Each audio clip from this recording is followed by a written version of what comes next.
Okay, this video is for bleeding the convertible top of a 1962 Lincoln Continental, and you can bleed for the deck lid, which is controlled by the solenoid right there, or you can bleed the top, which is controlled by two solenoids down there somewhere. You can see it. First thing you want to do is where you're going to get power from. You want to get power from down here. Not sure you can see it down there somewhere, right above the bottom of the pump is a circuit breaker. On the right hand side is going to be a powered line directly to the battery. On the other side of the circuit breaker, you don't want to tap into that because that has a red and a yellow wire. That's just not enough power to have the pump run. So if you tap into the circuit breaker, you go one side, and you know it's not running, then just switch the wire to the other side.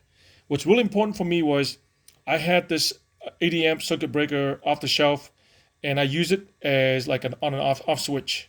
So what you want to do is disconnect the two wires, disconnect the wire of the pump from the system, and create these two wires here, and it's going to be triggered by this one wire that comes up to the circuit breaker. This wire goes into to the sidewall there with the battery where it's battery powered. This other wire here goes directly into the two solenoids. The solenoids control the top. They each have one wire. Disconnect those wire, create a connection from here. That's going to go down there. I think John Cashman talked about using an alligator clip. I just didn't feel comfortable with it. I used some bullet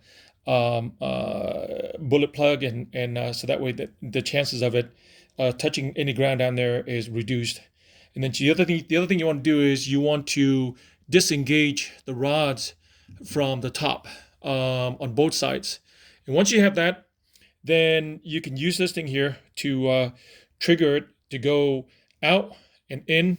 I did it 2 times, and these things get hot. The solenoid get hot really, really fast.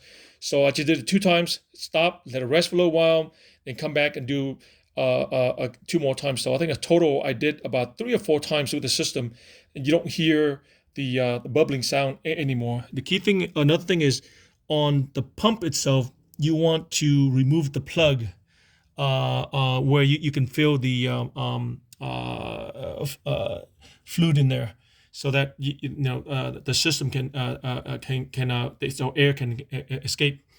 And the instructions say you only want that pump there to have about 75% to capacity with automatic transmission fluid type F.